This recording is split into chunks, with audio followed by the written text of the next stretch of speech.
Alors, en ce 39e chapitre de la Genèse, on retrouve Joseph. Alors, il avait été un peu mis de côté dans le chapitre précédent, on parlait des tribulations du reste de la famille. Et puis là, on le retrouve, mais là, on retrouve vraiment un Joseph différent. Je ne sais pas si vous vous souvenez, la semaine dernière, Andy avait décrit un adolescent égocentrique, immature, un peu naïf aussi. Et là, c'est un Joseph vraiment différent que nous découvrons. Alors Jésus, entre-temps, il a vécu des heures vraiment difficiles, il a été trahi par ses frères, il a été vendu comme esclave, et maintenant, il se retrouve à travailler comme esclave chez Potiphar, son maître. Alors en lisant ce texte, j'ai eu 3 réflexions. Une première réflexion sur ce que c'est que le bonheur au travail, qu'est-ce que ça veut dire. Une autre réflexion sur la fidélité à Dieu dans le travail, et finalement, quelque chose sur comment Dieu accomplit son plan à travers nous dans le travail. Comment Dieu travaille, lui, en nous. Alors, le bonheur au travail. Je ne sais pas si vous êtes d'accord avec moi, mais quand je lis les premiers versets, le Seigneur est avec Joseph et tout lui réussit. Joseph habite dans la maison de son maître égyptien, Potiphar le voit, Potiphar se montre bon avec lui, etc. Il y a quelque chose d'assez paisible et d'assez heureux dans cet épisode finalement. C'est un peu paradoxal parce que Joseph, il n'a pas choisi ce job, il n'a pas choisi son boss, il n'est sans doute pas payé, il n'a pas choisi le contenu de son job et pourtant, on a l'impression qu'il se donne complètement dans ce travail. Et de manière intéressante, on nous répète « et Potiphar le voit ». Potiphar voit que le Seigneur est avec Joseph. Et quand il voit ça, il lui confie de plus en plus de responsabilités, jusqu'à lui confier finalement tout. Et quand je vois cette phrase « Potiphar voit que le Seigneur est avec Joseph », je me dis que, à travers les talents que Joseph met en œuvre ici, c'est vraiment Dieu et le Seigneur qui se montre à son chef, à Potiphar. Les talents, en fait, qu'on a, chacun, c'est une façon que Dieu a de se révéler au monde. Moi, dans mon boulot de coach, j'aime aider mes clients à identifier ces talents. Parce qu'en fait, même si parfois mes clients ne sont pas croyants, en fait, moi, je sais que c'est la façon que Dieu a de bénir chaque personne en leur donnant un certain nombre de talents. Et ce que je vois aussi, c'est que quand on exerce les talents qui nous ont été confiés par Dieu, on a une énergie immense au travail. On a de la joie. C'est pour ça que je pense que Joseph a sans doute éprouvé une sorte de joie pendant cette période, une sorte de bonheur. Alors ces talents, ils sont en nous dès le début. En fait, Dieu nous a conçus avec ces talents en nous. Alors évidemment, selon les circonstances de la vie, ils peuvent être développés plus ou moins. Il y a différents types de talents. Par exemple, il y a les talents, moi j'ai une liste de 44 talents avec qui je travaille, et il y a tous les talents qui sont liés à la relation aux autres. Ces talents qui nous permettent d'enseigner, d'accompagner, de servir de médiateur, d'avoir de l'empathie. Ici, dans le cadre de Joseph, moi ce que j'identifie, c'est sa capacité à résoudre les problèmes, à diriger, à entreprendre. Et c'est ça, je pense, que Potiphar a remarqué. Alors il y a aussi d'autres types de talents, par exemple la capacité à gérer des informations. Certains d'entre nous savent bien structurer, penser de manière logique ou calculer. L'impression aussi que Joseph a quelques-uns de ses talents puisqu'il gère un domaine. Et on voit bien que tous ces talents sont mis au profit de Potiphar et que tout semble réussir quand on exerce ce talent. Et on voit bien que grâce à l'exercice de ces talents, la bénédiction du Seigneur s'étend à tous les biens et à toute la maison de Potiphar. Ces talents bénissent le monde. Alors, Joseph a sûrement d'autres talents. En général, moi j'identifie une dizaine de talents que les personnes ont en eux, plus ou moins développés. On sait aussi que Joseph a aussi des dons spirituels, mais là ils ne sont pas particulièrement évoqués dans ce texte, mais ils vont lui aussi lui être utiles, et ils se complètent. Donc moi je vous encourage beaucoup à essayer de réfléchir quels sont vos talents et comment vous pouvez les mettre au service du monde, parce que je pense que c'est vraiment comme ça que Dieu agit en vous. On voit aussi que Joseph exerce ses talents, mais montre aussi une grande maturité dans son travail. En fait, il est en train d'aider son maître Potiphar à devenir plus riche grâce à lui. Et il aurait toute possibilité de se dire qu'il n'a pas choisi ce travail, qu'il n'a absolument aucune raison de faire des efforts pour engraisser un Égyptien. Il aurait pu faire le minimum. Il aurait pu agir comme une victime. Ça peut arriver que dans le boulot, on imagine qu'on est en train de rendre riche un actionnaire qui ne nous intéresse pas, qu'on travaille pour une boîte qui n'a pas un but environnemental ou social bien affirmé et que du coup, on a un boulot qui n'a aucun sens. Mais quand je vois Joseph, je me dis pas forcément. Pas forcément.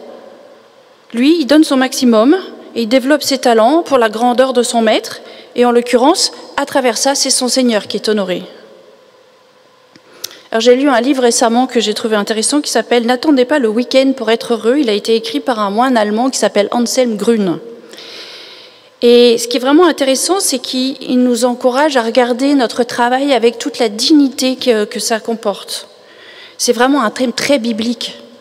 En fait, dans le jardin d'Éden, Adam et Ève, ils travaillaient déjà. L'idée que le travail est difficile, une souffrance, c'est venu avec le péché, mais ce n'est pas intrinsèque au travail. Alors nous, en français, on a ce problème que travail, semble-t-il, vienne du mot trépalium qui veut dire souffrance. Alors peut-être que dans la culture française, on a gardé ça. Mais par exemple, on peut regarder du côté des Allemands. Le travail, ça se dit Beruf, et ça vient de la même racine que Berufen, qui veut dire appeler, vocation. Ça, c'est une image différente qu'on peut avoir du travail.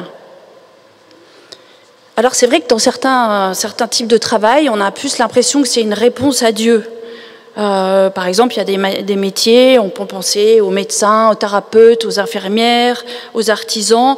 C'est vrai que ça fait plus vocation que d'autres types de travail. Et c'est vrai que parfois, ça peut être douloureux, mais parfois certains au travail se demandent vraiment à quoi ils sont appelés. Est-ce que leur travail a vraiment du sens? Ils ont l'impression que Dieu ne répond pas à leurs questions sur le sujet. Et il leur faut discerner. Alors comment on discerne en fait si on est dans le bon travail? Alors, une des façons de discerner, c'est voir si cet appel vient du surmoi, c'est-à-dire une espèce de vision grandiose de ce qu'on devrait accomplir, quelque chose qui nous paraît énorme et qui nous affole.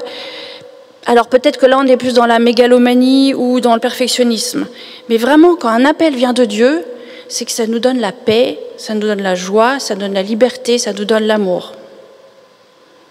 En fait, Dieu, il nous appelle parfois par ce qu'on appelle des émotions intérieures. C'est une espèce de mouvement de liberté, de joie et d'amour. Alors là, on peut se fier à ça. C'est sans doute Dieu qui nous appelle à quelque chose. Mais parfois aussi, on doit accepter un boulot parce qu'on est au chômage et qu'il faut vivre. Et on n'a pas choisi son entreprise, on n'a pas choisi un travail qui correspond exactement à nos talents ou à notre vocation. Alors parfois, on a l'impression qu'on doit juste exécuter les consignes d'un patron. On peut même trouver ça humiliant parfois. Et alors comment on fait vous savez, le concept de boulot de merde, comment on fait pour vivre en tant que chrétien dans ce travail? Alors si je ne peux pas choisir mon travail, est-ce que je peux quand même dire oui à ce travail? Est-ce que par là, il ne peut pas quand même devenir une vocation? Et moi, je pense que c'est exactement ce qui se passe avec Joseph ici. Je peux voir ma vocation aussi dans le fait de faire le mieux possible ce qui m'est demandé et de trouver la joie dans ce que je fais. Et là, peut-être qu'il y a matière à transformer notre travail. On voit ça, Joseph en prison. Finalement, on peut aussi s'accomplir d'une certaine façon dans cela. Et est-ce que par ça, on ne fait pas aussi un peu évoluer le monde? Est-ce que j'apporte pas un peu plus de joie, un peu plus d'amour, un peu plus de bonté dans le monde qui m'est donné de connaître? Et Dieu seul sait ce qui peut se passer quand on agit ainsi. Vous voyez, Joseph, même une fois en prison, il recommence à exercer ses talents, il ne se transforme pas en victime, et à nouveau, le Seigneur est avec lui. On dirait presque qu'il revient à son job d'avant, il se remet à diriger, c'est vraiment ça son talent, c'est plus fort que lui. Ça l'a conduit loin, cette attitude. Alors une chose est de trouver un travail qui nous convient, et une autre est de le vivre aussi au quotidien. Comment est-ce qu'on reste fidèle à Dieu dans son travail? Les difficultés sont nombreuses, il y a beaucoup de tentations dans le travail. On peut citer l'argent, l'orgueil, le pouvoir, le sexe. Ici, Joseph, il est victime de harcèlement sexuel. Il est dans une situation impossible. Qu'est-ce que vous voulez qu'il fasse? Qu'il aille dire à son chef qu'il se fait harceler au travail? C'est la femme du chef qui lui harcèle. La seule option rationnellement facile pour lui, ça aurait été d'accepter, rien dire. Il aurait même pu se trouver des excuses. Il aurait finalement aussi satisfait un besoin de pouvoir, puisqu'en fait c'était à peu près la seule chose qu'il ne commandait pas dans la maison, c'était la femme de Potiphar. Et là, il montre vraiment une maturité exceptionnelle. Au verset 9, on le voit qui répond « Dans cette maison, il n'a pas plus de pouvoir que moi. Il ne m'a rien interdit, sauf de te toucher parce que tu es sa femme. Alors comment est-ce que je peux faire un acte aussi grave et pécher contre Dieu ?» Là, vous voyez, il y a 3 niveaux de fidélité. D'abord, il est fidèle à son boss, il est fidèle à sa conscience, il voit que c'est grave, et surtout, il est fidèle à Dieu. Et là, on part du harcèlement pour arriver à une bénédiction. Et c'est vraiment quand lui ne rentre pas dans cette situation de harcèlement qu'il en sort par le haut, avec sa dignité intacte, et encore une fois, il ne se pose pas en victime. Il lâche son boulot et il repart à zéro en prison.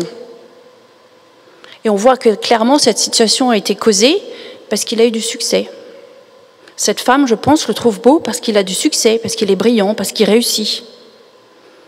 Et donc il faut savoir que les tentations du travail, elles augmentent avec le succès. Vous voyez, orgueil, pouvoir, argent, sexe, ça augmente de façon exponentielle avec la promotion. On a vu tellement de leaders qui ont chuté. C'est terrifiant. Des églises, des entreprises, des communautés. Parce que leurs tentations sont devenues trop fortes et ils n'ont pas pu résister. Il faut savoir que tout au long de notre vie, on va subir ce genre de test pour éprouver la valeur de notre âme. Il faut s'y préparer, il faut former sa conscience, il ne faut pas rester seul. Parce qu'avec le succès, vient la surchauffe au travail. On travaille de plus en plus. Donc on a moins de temps de passer avec Jésus. On perd un peu d'intériorité. Le succès aussi, le fait d'être leader, ça isole. Donc on devient seul face à Dieu. Et là, on est en grand danger. Alors c'est vraiment important, faire des sabbats dans nos vies. Sabbat, il y a le dimanche, il y a pendant la journée, il y a tous les mois, il y a tous les ans, pour se réarmer spirituellement. Et puis il faut rester dans des groupes, dans des tribus, avec des collègues, avec des gens qui sont comme nous, ou des gens dont on sait qu'ils pour vous dire, là, tu es en train de perdre ton âme, Coco. Très important. Mais je suis sûre qu'ici, on pourrait être très nombreux à dire que lorsque nous défendons la justice et la vérité, instinctivement, nos collègues nous voient comme Potiphar voit. Et rapidement, je suis sûre que vous avez tous eu ce cas où des collègues commencent à venir vous voir pour vous demander conseil. Et c'est vraiment à ce moment-là qu'on est appelé à témoigner au boulot. C'est là qu'on peut être amené à répondre de notre foi. Et c'est vraiment là qu'on sert de lumière, de repère, dans un monde qui est devenu tellement relativiste que les gens sont paumés. D'ailleurs, je pense que Potiphar n'a pas fait tuer Joseph, parce qu'il aurait parfaitement pu le faire, étant donné que c'était un esclave, précisément parce qu'il a senti que Joseph était dans le vrai. Alors pour finir, juste une réflexion sur qu'est-ce que c'est que le plan de Dieu qui s'accomplirait en nous dans le travail. Autrement dit, comment Dieu travaille en nous à son plan ultime qui est être tout en tous. Au moins 4 fois dans ce passage, il est dit, et sans arrêt répété, le Seigneur est avec Joseph. À chaque étape de sa vie, on a cette phrase, le Seigneur est avec Joseph. Et on voit bien que le Seigneur est avec Joseph. On voit bien qu'il le prépare à un destin incroyable. C'est facile pour nous parce qu'on peut lire la suite de sa vie dans des chapitres qui sont bien écrits. On voit bien que heureusement, il a des talents qui vont être mis à contribution pour la suite de l'histoire. Et heureusement que Joseph a pu exercer ses talents auprès de Potiphar, parce qu'ensuite il avait un pays entier à gérer. Il avait les réserves entières d'un pays à gérer, et par là même aussi sauver un peuple entier de la famine. Mais alors quand il s'agit de nous, on n'a pas les chapitres écrits à l'avance pour nous dire ce qui va se passer derrière. Alors parfois, quand il nous arrive des trucs, on ne sait pas très bien à quoi ça nous prépare. Ça nous prépare-t-il à quelque chose de grand, à quelque chose de spécial? Alors bien sûr, on sait intellectuellement que Dieu a un plan pour nous, et qu'effectivement, c'est bien possible que tout ce qui nous arrive est une façon d'entraîner nos caractères, nos compétences, nos talents pour quelque chose de plus grand. Mais parfois c'est long, parfois on ne comprend pas où Dieu veut nous emmener. qu'est-ce qu'on fait? Alors déjà, il faut savoir que quand Dieu travaille avec nous, on travaille au rythme de Dieu. Ce Dieu créateur qui a commencé à travailler, lui, dans notre monde, il a créé le monde par étapes. Et la création se fait par étapes très lentes, très très lentes. Parfois, elle prend des milliards d'années pour aller d'une étape à une autre.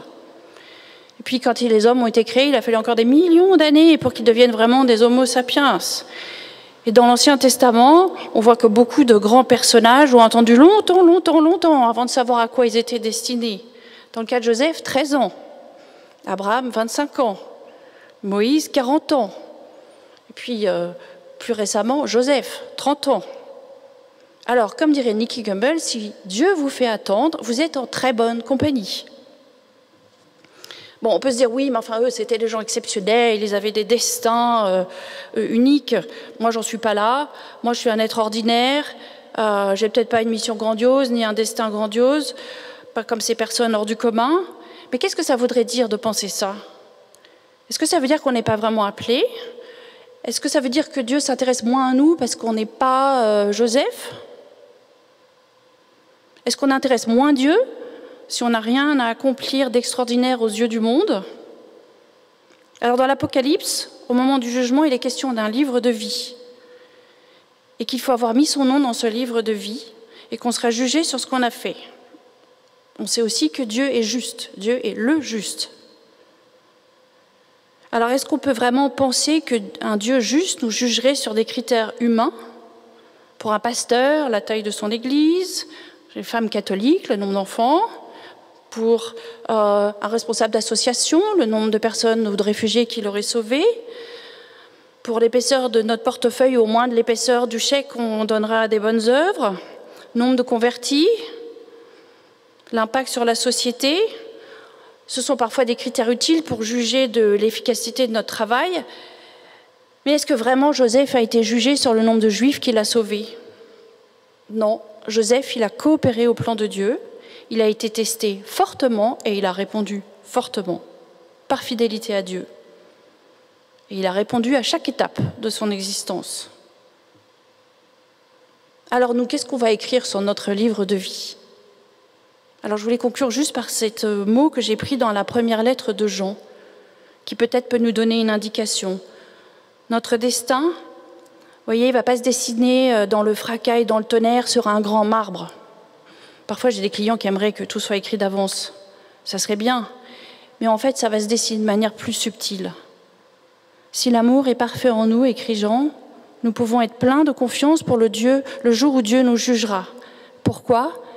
Parce que notre vie dans le monde ressemble à celle de Jésus-Christ. Quand on aime, on n'a pas peur. L'amour parfait chasse la peur. En fait, quand on a peur, on attend une punition. Celui qui a peur n'aime donc pas de manière parfaite. Alors j'ai envie de dire, peut-être que notre grand destin, c'est d'abord d'aimer. Aimer et développer nos talents pour bénir le monde, aimer notre travail, aimer nos collègues, aimer et défendre la justice et la vérité, aimer ce plan de Dieu pour nous par avance, sans s'inquiéter. Car comme cette lettre de Jean le dit, ce serait un manque d'amour.